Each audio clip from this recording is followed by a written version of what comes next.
today we have risen from 106 seats in Parliament to 140 seats. Ladies and gentlemen, with a standing ovation and a round of applause, let's welcome to the podium His Excellency, His Excellency, His Excellency, His Excellency, His Excellency, His Excellency, John Dramani Mahama. Thank you.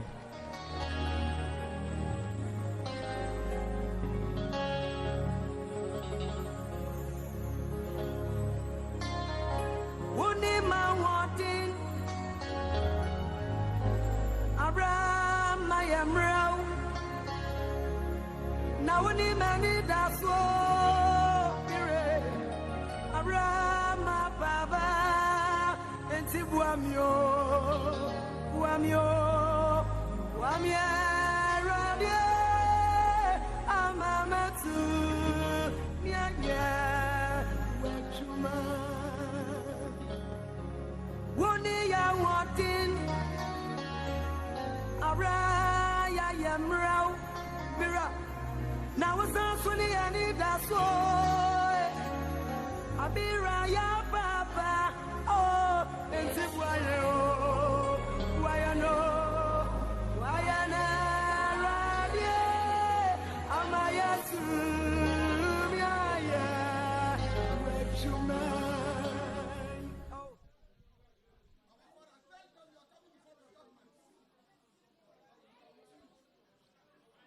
Good evening, ladies and gentlemen, fellow Ghanaians, my brothers and sisters. Allow me to begin by expressing my deepest gratitude to you for your tremendous support, which you expressed overwhelmingly and convincingly at the polls. There's no doubt that Ghanaians from every region of this great nation of ours voted for change. And we did so in both the presidential and parliamentary elections. I'm a staunch believer in the experiment of democracy, the system of governance that allows the ultimate decision-making power to rest in the hands of you, the good people of Ghana. When in 2016, at the end of my first full term as president, I ran for re-election as an incumbent candidate, I respected the will of the people. I conceded, I stepped aside, and I set in motion a peaceful transfer of power because I understood that it was the will of the people. And if we are to progress as a nation, if we are to live up to the inheritance of our history, one for which people have paid the ultimate price, the sacred verdict of the people must be respected. It must be protected. It has been my pledge throughout my time of service as a representative to the good people of Ghana to do exactly that. And that is why I stand before you tonight, unwilling to accept the fictionalized results of a flawed election.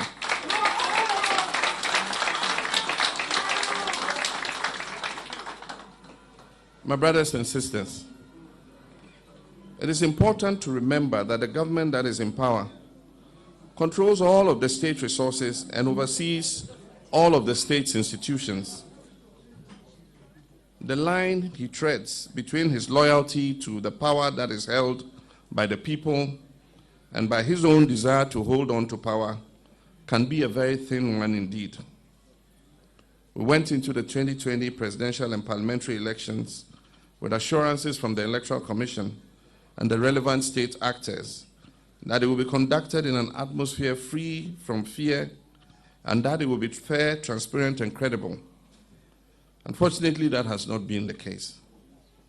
What we witnessed across the country from Monday, 7th December 2020, exposed a deliberate plan to manipulate and predetermine the results of the election in favor of the incumbent candidate, Nana Akufo-Addo, who, as so happens, controls all of the state resources and oversees the state institutions. Despite all of the ruling party's inducements, use of monetary enticements, and other such schemes on a scale never before seen in the history of this country, the good people of this country understood what was at stake, and it was clear as the results of the votes that were legally cast that the National Democratic Congress won the presidential and parliamentary elections.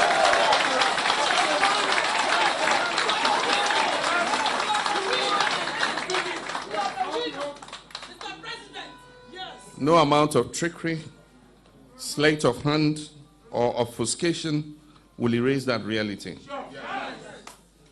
I'm extremely proud of our parliamentary candidates who have earned for themselves the title of giant elephant killers. We went into the parliamentary elections with a deficit of 63 seats. We made up for our 2016 losses, and we're now set to become the majority in Parliament.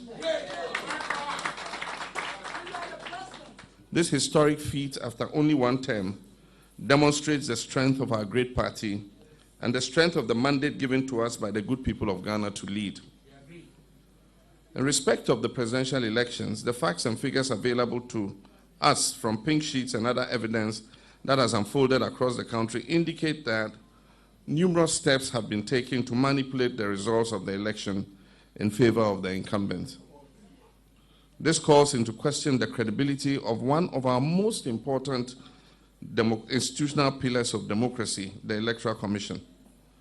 It is now obvious to many objective minds that the Commission and its chairperson have been used to manipulate results from the various constituencies, and in that process seek to subvert the sovereign will of the Ghanaian people. My brothers and sisters, one matter requires special mention. The use of the military in this election is unprecedented in our history. Armed forces featured heavily as an intimidating measure to reverse election results, and they continue to be used in the same intimidating role to insist on recounts in areas in which the incumbent has lost, while arm-twisting election officers during these supposed recounts. We will not accept anything short of a declaration of the legitimate result.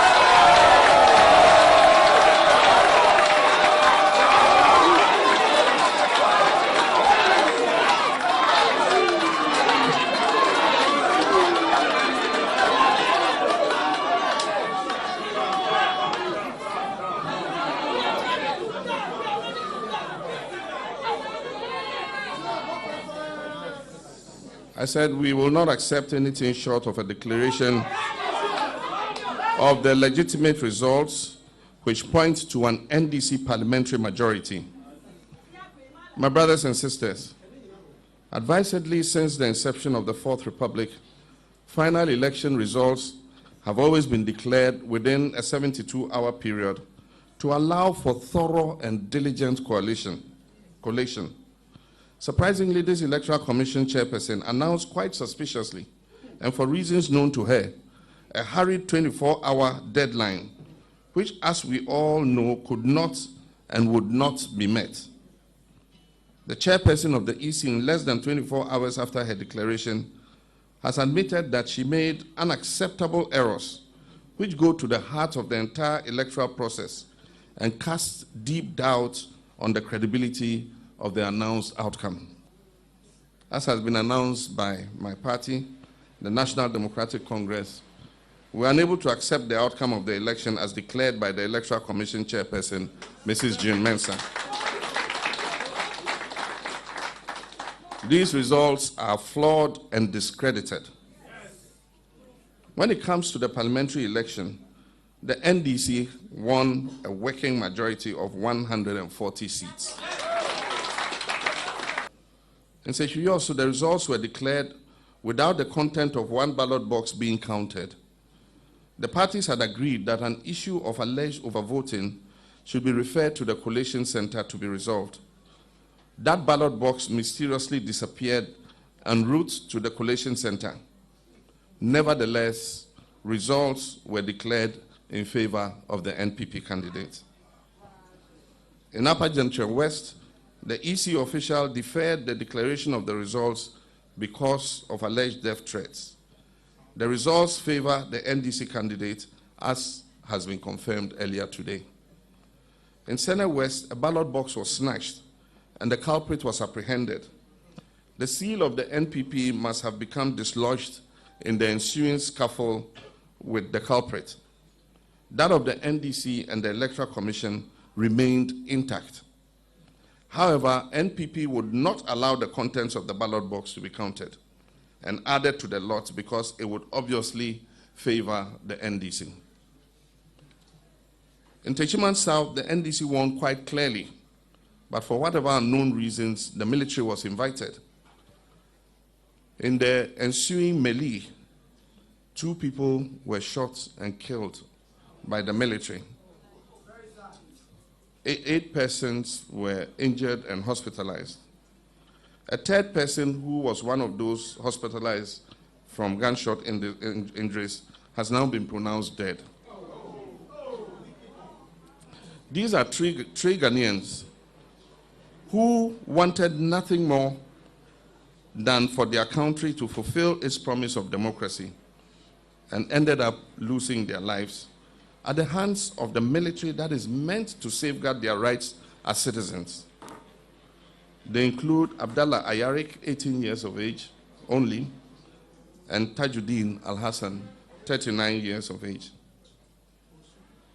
The results have allegedly been strangely declared for the MPP, even though the EC chair claims to have left Techiman South out of her declaration. After an audit and review of our pink sheets, and I wish to announce that we have all our pink sheets signed. After an audit and review of our pink sheets for Techiman South, we can confirm to you, ladies and gentlemen, that the NDC won the parliamentary seat as follows. NDC secured 50,417 votes, and NPP secured 49,825 votes. In the Eastern region, the results in the presidential elections, which were collated and signed by all the parties, were not the same ones that were transmitted from the regional electoral commission offices to Accra.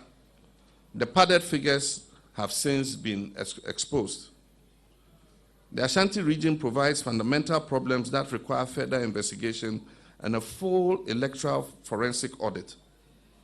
Evidence gathered across board shows that the aggregates on the summary sheets of some constituencies do not reflect the individual results on the polling station pink sheets. You may also recall that prior to the election day, December 7th, there were many incidences where ballot papers thumbprinted in favor of candidate Nana Akufo-Addo were found at various locations. In Bantama, for instance, it was noticed that the portion of the pink sheets reserved for recording the number of persons biometrically verified had not been filled on a large number of the pink sheets.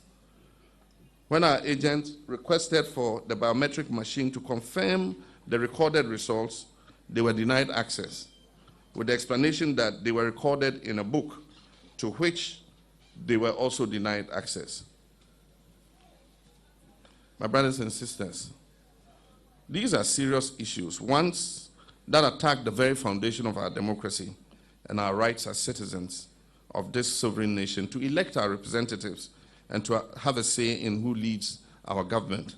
Colleagues and I in the NDC will not accept what we know to be a fraudulent outcome of these elections. And we will take all legitimate steps to reverse this travesty of justice.